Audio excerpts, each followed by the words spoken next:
And we are live. Hello, everyone. This is My Two Cents, and welcome back to Today with 2 Cents, wrapping up your weekly news.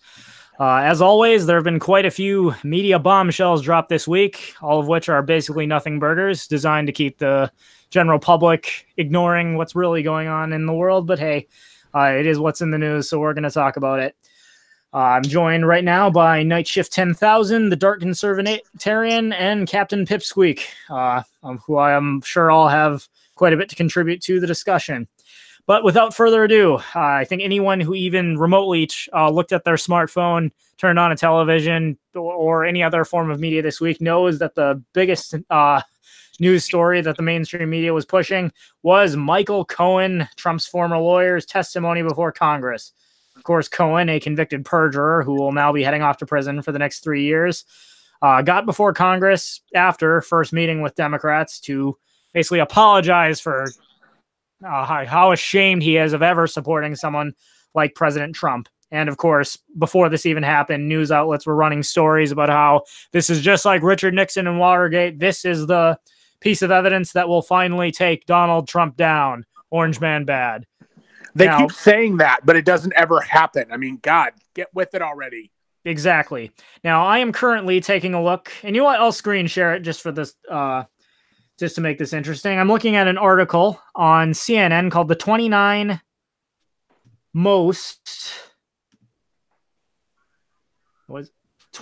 Consequential Lines from Michael Cohen's Congressional Testimony." I'll read off the top 10, we'll say quickly.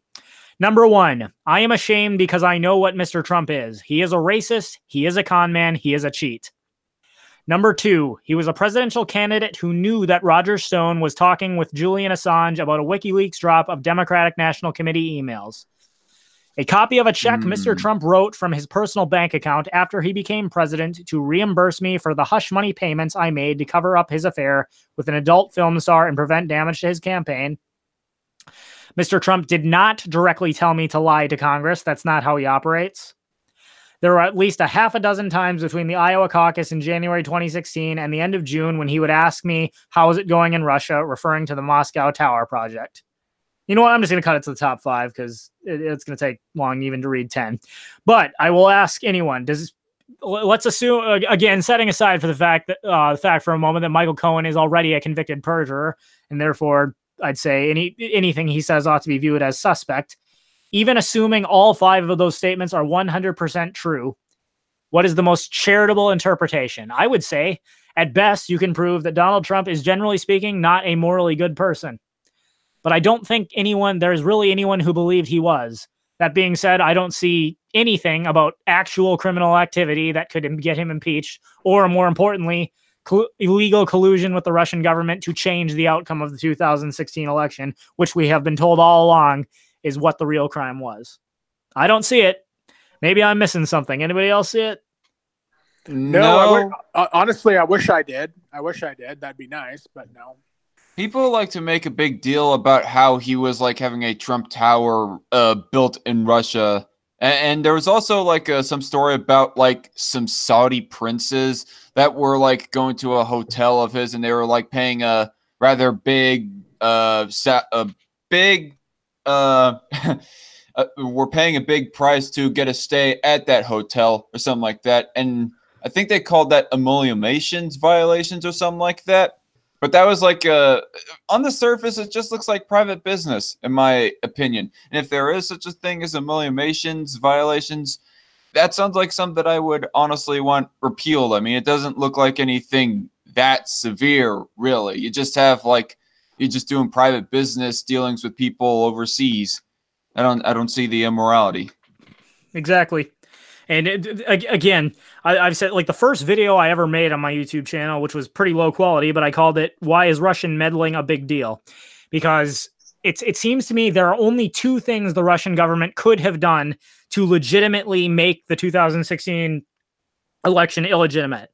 1, if they somehow hacked voting machines and actually changed votes from Hillary Clinton to Donald Trump, then obviously that would make the election illegitimate. To this point, no evidence has been produced that anything like that actually occurred. I've met a number of Democrats who believe that happened, but I mean, the fact that Democrats believe it is not evidence. No actual evidence that that took place has occurred. The other thing is if they had, Russian agents implanted through the United States holding guns to people's heads as they went into the voting booth, then yes, that would obviously make the election illegitimate. But what did they do?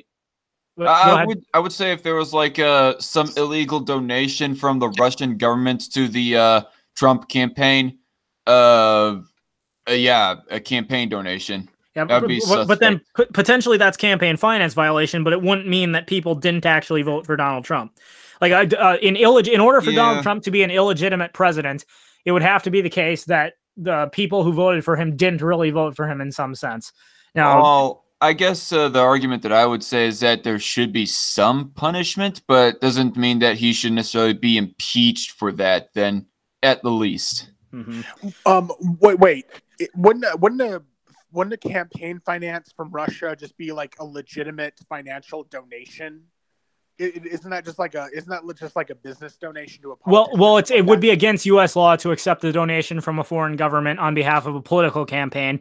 That's why the Clintons set up the Clinton Foundation, and the government of Saudi Arabia donated hundreds of millions of dollars to the Clinton Foundation, and Hillary Clinton was just able to write it off. Oh, that wasn't a campaign donation; it was a donation to the Clinton Foundation, my private charity that does good work and has absolutely nothing to do with my politics. Yeah, I still see that as being heavily devious, but exactly. That's true. But I mean, it's just evidence of the fact that it is impossible. Like, anti-corruption laws will never work. There will always, you cannot change the fact that so long as politicians have the power to use force against other people in order to make other people's lives better, giving them money in any capacity, whether it's a small amount of money, whether it's a large amount of money, will to some degree give you influence over that person because they need money in order to finance their campaign.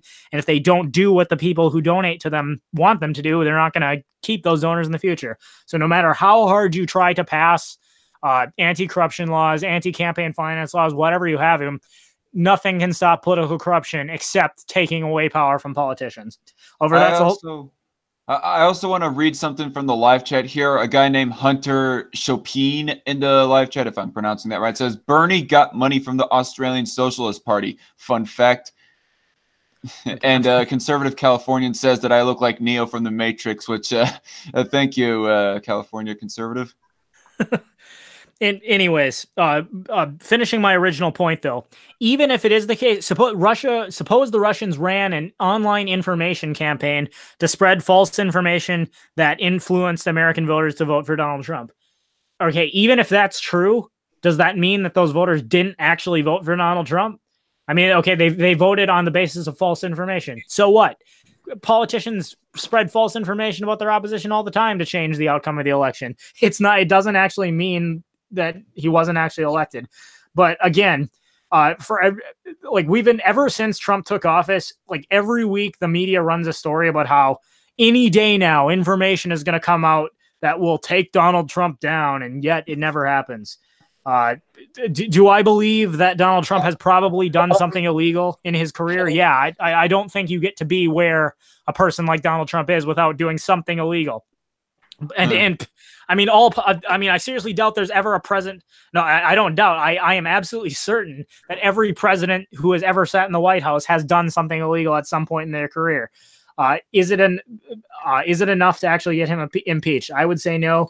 This is unfortunate. Donald Trump is definitely right about one thing. There is a witch hunt against him. This is all one giant media hoax trying to get him out of office. And yeah, I mean, the saddest part in all this is that there are actually liberals who legitimately still believe that Russians hacked voting machines and it changed the outcome of the election.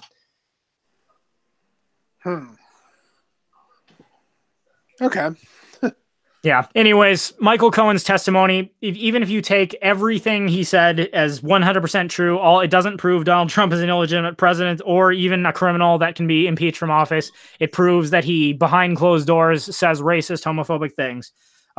It's his word against Cohen's. Cohen's already shown he's a perjurer, but even if that's true, it's not something you're going to get him impeached for. So the media proves yet again that this is a big nothing burger, but it's all that they want to talk about. if a president like was to say bigoted things, if he was to say bigoted things, I mean, it is poor conduct, I would say, but it's not impeach worthy. If he was to implement something that is bigoted and ultimately discriminatory on one race versus another, like treating one differently from another, well, then I would argue that that is unconstitutional, excuse me, and then it would be more on the grounds of impeachment. But if it's just words, then yeah, disapprove of it, but again, no impeachment worth it. Right. That's just me personally. All right. I get it. Yeah. Yeah. And I mean, another thing that can be said about this is the fact that all the tribalism in American politics, in that basically if you're people on the Trump train are willing to overlook anything he's done morally speaking. Most Democrats are willing to overlook anything Democrats have done morally speaking. I mean, yeah, Bill Clinton was screwing interns in the office. Who cares? Everybody lies about sex. Okay, but wait a minute. Bill Clinton actually like violently assaulted a woman and raped her. Who cares? He's on our side. But then, you know, Brett Kavanaugh, a woman comes out with absolutely no evidence claiming that he sexually assaulted her.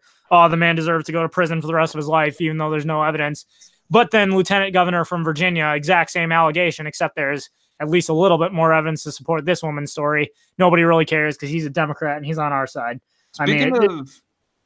Speaking of Bill Clinton, wasn't the impeachment charges brought against him more because he lied under oath than anything else? Well, yes, it was because he lied under oath. It wasn't because he had a sexual relationship with Lewinsky. It's because he lied under oath about it. Yeah, I didn't think that it was technically about that. I mean, he lied under oath about the adultery, but the adultery was not the main reason for the impeachment. It's because of lying about the adultery. No. And I mean, but prior to that, like it's a documented fact that like JFK had dozens of affairs while he was in office. FDR had at least a few. I mean, presidents have been cheating on their wives for a long time. It's just only recently that it's become that the media actually chooses to report on it. They used to say, you know, that's the president's private business. We're not going to report on that. But definitely agree with Hunter. What's Hunter Chopin? Yeah, Hunter Chopin in the chat. This just in: politicians are shitty people. More news at 11. Yeah, I agree with that. Exactly. Nothing new there. Well, not to beat a dead horse. Moving on. So, well, Michael Cohen is giving his testimony this week. Donald Trump flew to Hanoi, Vietnam, where he sat down with Supreme North Korean dictator Kim Jong-un. The president expressed that he was quite hopeful for the outcomes of these talks they were going to have.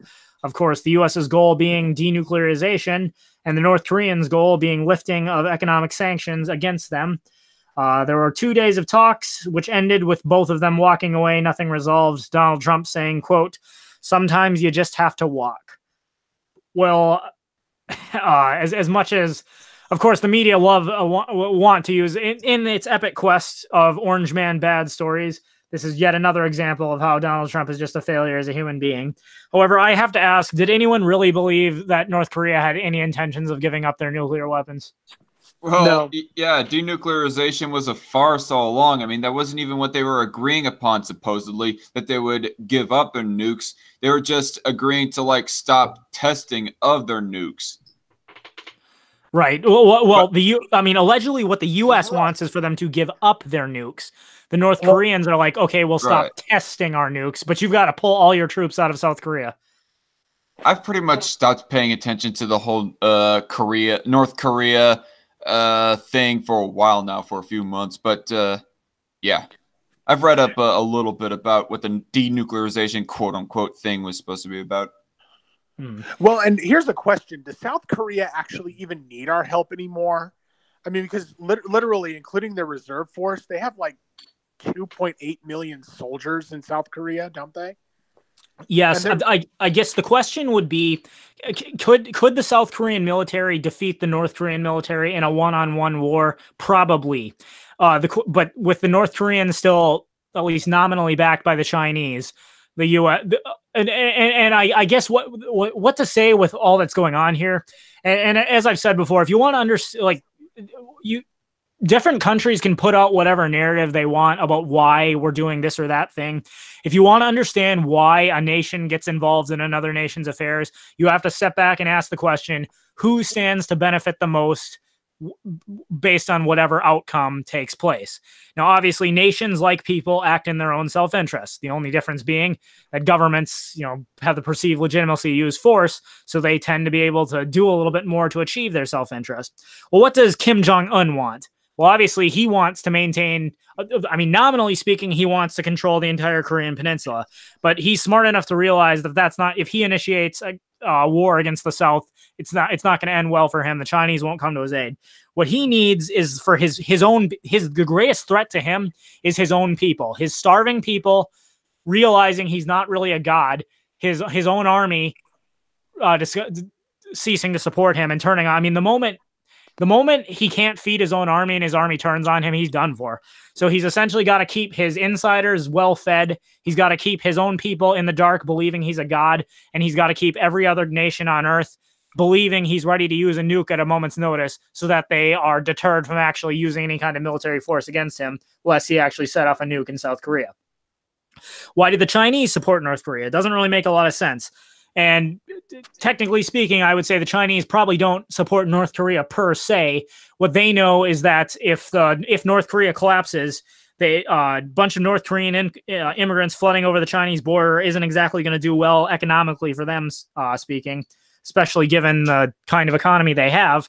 And they also don't want the U.S. They don't want the South, and they want North Korea to continue to serve as kind of a buffer between them and South Korea, Japan, the U.S., those military forces. At least if they continue to back North Korea, they've got a bit of a buffer between Western forces and them. And much like the United States, do we necessarily care about destroying North Korea? No, but we do care a lot about what the Chinese are doing. And much like all these other proxy wars that have been fought ever since the end of World War II, the North and South Korean conflict is more or less a proxy war, but originally between the U.S. and the Soviet Union and China, but now I would say really just the U.S. and China. Anyways, that's my take on it. I could be wrong. But I think one of the other reasons why China continues to support North Korea is if North Korea collapses, China loses face, and that would be extremely embarrassing for them. I think that's pretty much the primary reason why they're still supporting North Korea at this point. And it's why if North Korea becomes aggressive, China will disown them. Right. That might be true. That might be true. And they've already said explicitly, if Kim Jong-un, if he attacks South Korea, they will not come to his aid. If South Korea or the U.S. attacks North Korea, they will come to his aid. I've never really understood as to why they support North Korea. All I just know is that they do support North Korea. Yeah, and I don't claim I can definitively answer that question. I would suspect it's one, because they know if North Korea collapses, millions of North Korean refugees are going to flood into China, and they don't want that. And then the other reason is that it serves as a buffer between them and South Korea, U.S., and Japan. All right. Hang on. If I might finish this off, I think the main reason why, because I will absolutely say that I honestly expected to be in a uniform holding a rifle by now and fighting in North Korea at this point. I am very happy that is not the case, by the way. I think one of the reasons why Trump's approach with this situation has been successful is that up until now, the primary thinking of North Korea has been, if we get nukes, we become untouchable. Trump has basically turned that around and said, if you use nukes, we turn you to glass.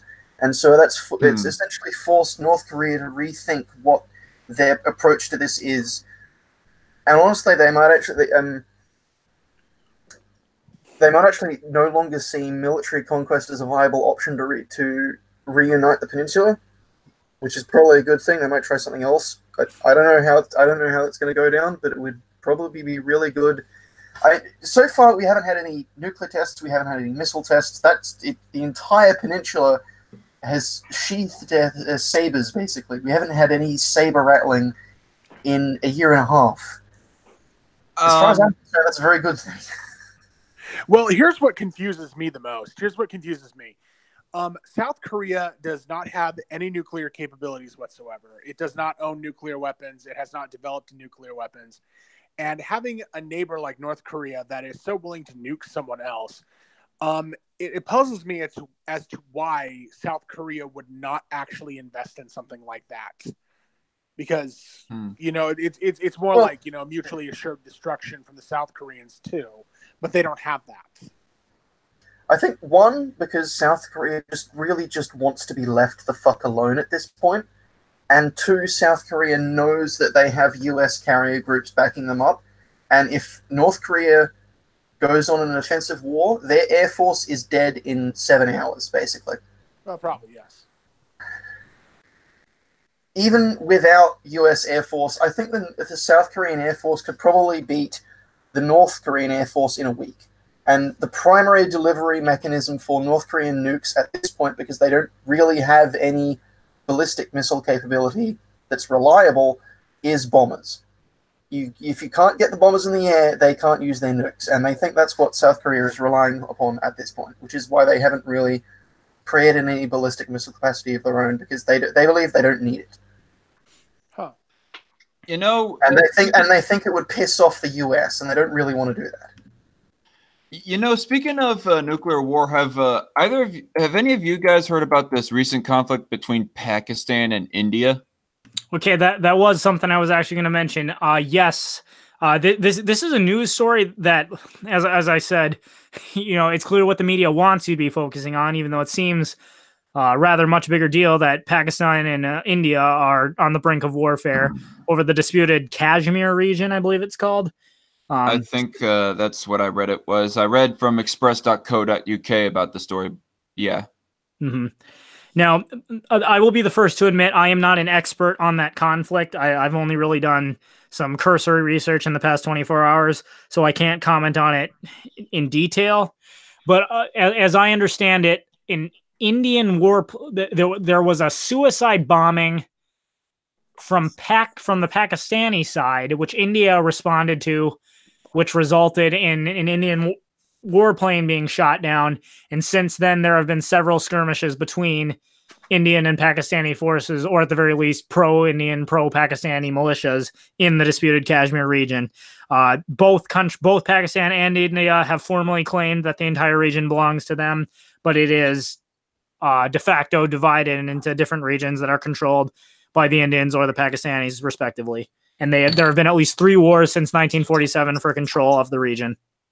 I will have to actually share the article that I read about this to you guys, but in that article, they were also talking supposedly about how a war between Pakistan and India could essentially force one of them or the other or both of them to use nuclear weapons, and that basically the strike would cause a nuclear winter for the entire world. And I don't know. I mean, on the surface, it seems kind of exaggerative, but I am not an expert on it. Oh! I want to ask this right now. I don't know if anybody's heard of this, but is it true that Alexandria Ocasio-Cortez is basically saying that a small-scale nuclear war would actually reverse global warming for years? That was a meme on the internet. I don't think she actually said that, but I hope not. I really hope not. Dude, you've been trolled by Soy Boy. The reason why that works so well is it sounds like something she would say. Yes, it does. That's why I was asking. Oh my God. Well, that's the reason. I mean, it's gotten to the point. Like I said, is Alexandria Ocasio-Cortez the stupidest human being alive, or an evil genius pretending to be stupid? It's impossible. It's impossible to tell because the stuff she says is so darn stupid. Yeah. Wow. Anyways, what I can say, as I said, I am no expert on the Pakistan-India conflict. This is quite literally just my 2 cents. But it seems to me that both Pakistan and India have to understand that an actual nuclear war with, the nuclear fallout is not in either of their best interests. I mean, much like with North Korea and South Korea, much like with everything the US and the Soviet Union did during the Cold War, these kinds of countries can talk a big game, but at the end of the day, they don't want to do anything that's going to cripple their economy and, kill their own people. That's not going to turn out well for them. No. And it certainly wouldn't do well. It would not do well for the world economy either. So my prediction, regardless of what people are saying about them being on the brink of nuclear war, I seriously doubt that either of them are actually going to let it come to that. And even if they did, I'm pretty sure every NATO government combined with the Russians and the Chinese would do whatever was necessary to stop that from happening. I hope so. I mean, that's the whole thing with mutually assured destruction. Pretty much at this point, the atom bomb has been invented. It can't be uninvented. The only thing that prevents nuclear war is a sufficient number of countries having huge stockpiles of nuclear weapons, to the point that, you know, if one country uses their nuclear weapon, it guarantees every other country uses it. The whole world is destroyed. And then where does that leave us? Which puts every world government in the position of, okay, we've got all these thousands of nuclear weapons, but we can never use them because it'll just lead to our own destruction. Right. Oh boy. All right, Patrick Rooney says. Wait, what? We didn't hear you. Same thing they said about World War One. Every country in Europe should have this massive army. That way, it'll be too costly to go to war with each other. And then someone shot the only person on the continent who wanted peace. Yes. Yep. Wow. Well, actually, it's ironic, and we got a little time, so I'll talk about this quick. I am thinking about, in the near future, making a video called "The Economics of War," and basically pointing out that from a strictly under free market conditions, war makes absolutely no sense. And it stands to reason. Prolonged warfare is not easy. It is expensive. You got to pay your men. You got to build new weapons. And even Sun Tzu, in his classic The Art of War, pointed out that no country has ever benefited from prolonged warfare. Well, that being said, how is it that a country like the United States can get away with 18 years of war in Afghanistan and not have it cripple the economy? The answer is because once we created central banks that can print money out of thin air, it used to be the case that long warfare economically made no sense. There was nothing to be gained from it because it could only cripple the economy. But now, when you've got a central bank that can print as much money as you need, and a government that can then tax the people, limitlessly in order to pay back that central bank, war becomes extremely profitable for bankers and for government. And the people pay the price. Yep. And every European country went off the gold standard pretty much when World War I started. I wonder why that was. Yeah, I wonder why. Well, and that was what's so tragic about World War I, is that it was pretty much this endless stalemate where, like, literally in a single battle where only 5 miles was gained, 500,000 people died for literally moving 5 miles inward. And I mean, that was the horrible thing about it, is it was this permanent stalemate where no one was winning. Hundreds of thousands, if not, millions globally were dying. And it was like, yeah, who benefits from this? Who actually benefits from this happening? No one, except for the old people in charge. So go figure. All right, final news story we'll be discussing for this stream, at least. As always, there's a lot to pick from. But Politico reports... this actually surprised me. Well, I said not really, but I wanted to be surprised. The Trump campaign has, in making an announcement with regards to the 2020 plan, Brad Parscale and Newt Gingrich have stated the Trump campaign will back a plan for nationalized 5G networks. So essentially, the next generation of 5G wireless networks will be, the Trump campaign is backing a plan to nationalize them. And essentially, wireless providers would only provide 5G networks via the government. The 5G network would essentially become a single-payer government internet service. Now, the Trump campaign justifies this, claiming that rural voters, so people living on farms outside the big cities, currently can't get decent internet service because they have to pay so much more to get it. And they want to provide it for everybody. Except, I think anyone with half a brain can see this is the first step towards the government being in control of all internet communications, which will effectively put an end to competition among internet service providers, put an end to competition among big tech companies, and put the government in a situation where they have the ability to censor, monitor, and control everything that happens over the internet. Yeah, so that's the biggest ticker right there. Yeah, of course, no one in the government wants to say, "Oh, what? Us? No, that's not why we want to do it." Yeah, get real. Again, you want to know why the government does anything? Don't listen to the narratives they put out in the media. Take an objective step back and ask yourself the question, who stands to benefit the most if this actually happens? And I guarantee you will have your answer as to who's really behind it. Yep. I don't want internet companies to be censoring people off of their private internet websites, so I'm going to have the government control whether or not people can censor through an internet bill of rights. No, blah. No, this is going to be disastrous. If the government nationalizes the internet, this will be an utter disaster. You can kiss internet freedom goodbye. Mm-hmm. Now, incidentally, that's just 5G. It remains to be seen what would happen to wireless at that point. But but still, it's a step towards that. So keeping up on this. Interestingly enough, this is kind of a side note, and I don't think it's directly related to it. But has anybody seen any news reports about what's called the Momo challenge on YouTube? Yeah, I have heard about it. Okay, yeah, I just heard about this earlier this week. Supposedly, a bunch of parents have complained that their kids were watching videos on YouTube, and this freaky-looking puppet showed up in the middle and basically told their kids how to commit suicide. And supposedly, I think some girl in Argentina actually did it. There are a number of other girls that were on Inside Edition and some other news programs claiming that they tried to do some of the things that this puppet told them to do. And it's now pushed YouTube. YouTube issued a statement about how they're going to take down any of these videos that have self-harm information, which admittedly, sure, if you've got proof that people are putting out videos for kids and those videos contain information how to commit suicide, go ahead, take them down. But it's Sinatra Says just released a video about it today, basically talking about how it's another outrage that's getting people calling for more censorship on the internet.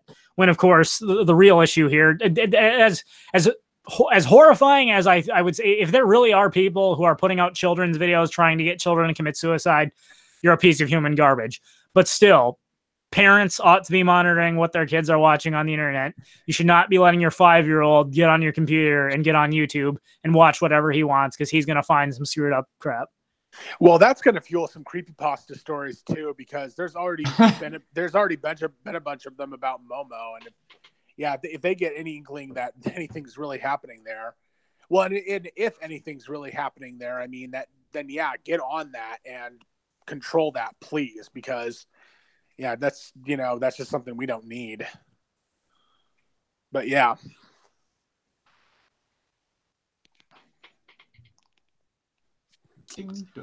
Slavery McSlaverson said, I heard there were videos where people randomly would come on screen and show how to properly slit their wrists vertically, not horizontally. Momo story seems to be like a distraction.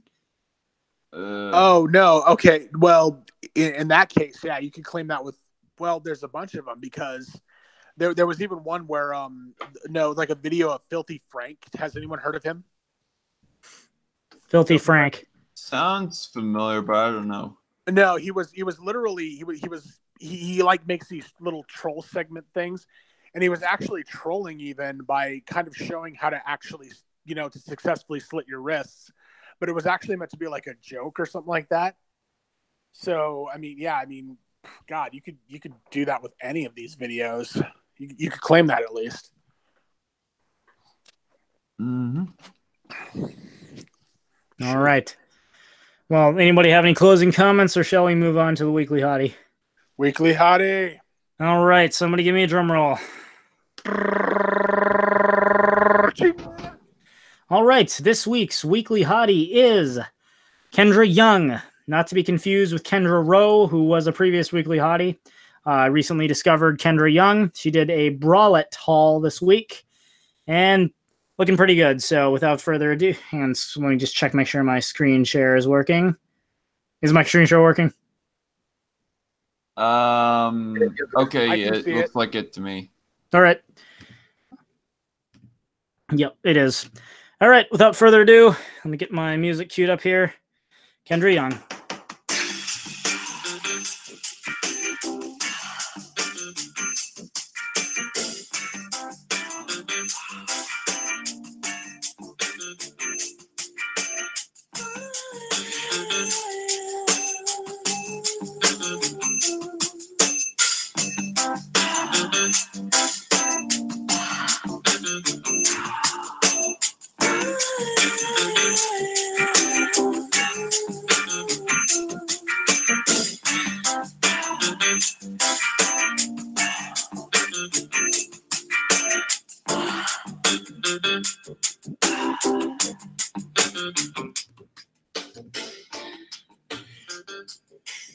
All right. Well, the one thing I can say I appreciate about her, a lot of these various clothing hauls that YouTube models do, they'll spend a lot of time holding the piece of clothing and talking about it, and then like 5 seconds of them actually wearing it.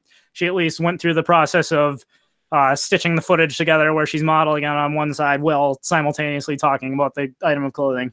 So for those of us who are not as concerned about the particular material from which it's made and all the other stuff, made it a more enjoyable video haul.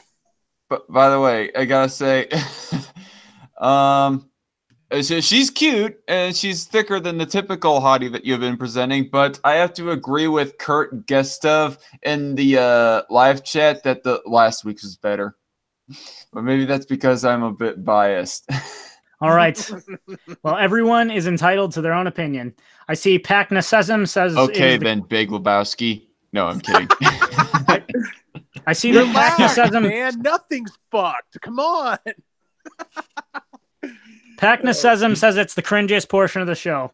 Well, you are also Pacna. You are also entitled to your own opinion. But I gotta say, the last time I put out a channel survey, when I was asked what the best part of my 2 cents channel is, I think like 72% of people who responded to the survey said the Weekly Hottie. So, well, that's like your opinion, man. Oh God, I love the Big Lebowski. It's a great movie. All right, I'll have to see that. Actually, see it sometime. I see somebody screen sharing something. What was that? Looks like Pipsqueak. Pipsqueak, what are you screen sharing? It's a new segment, the weekly meme. Oh, the weekly meme. Well, you know, why not? Let's go ahead, put up your meme. Explain it. How many workers must be exploited before you admit capitalism is an oppressive system? And Milton Friedman descends from heaven and hands him a note that says all of them. Nice. Lovely. God. And Hunter Chopin says cringe is good sometimes. As I said, everybody is entitled to their own opinion. All right, well, I'll let you guys go ahead and give yourselves a shout out. Whoever wants to go first. All right, I will. Hello, everybody. I am the Dark Conservatarian, and I would like to thank for the chance to come on to my 2 cents once again.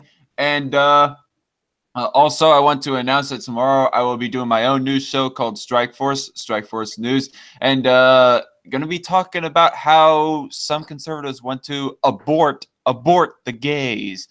But yeah, it's an article from the Federalist talking about of how this person wants to like abort their unborn, plausibly gay son. But yeah, we shall get into that. Just sounds like a good time. Everybody check out his channel. Night Shift 10,000 here. I make content on YouTube. I just want to say thank you as well to my 2 cents for having me on. And please subscribe to my 2 cents, the Dark Conservatarian and Pipsqueak and myself. We should all be linked, I think, or you can just search for us. But yeah, this is awesome. All right, Pipsqueak. Hey, I've been Captain Pipsqueak. Thanks for the opportunity to come and stream.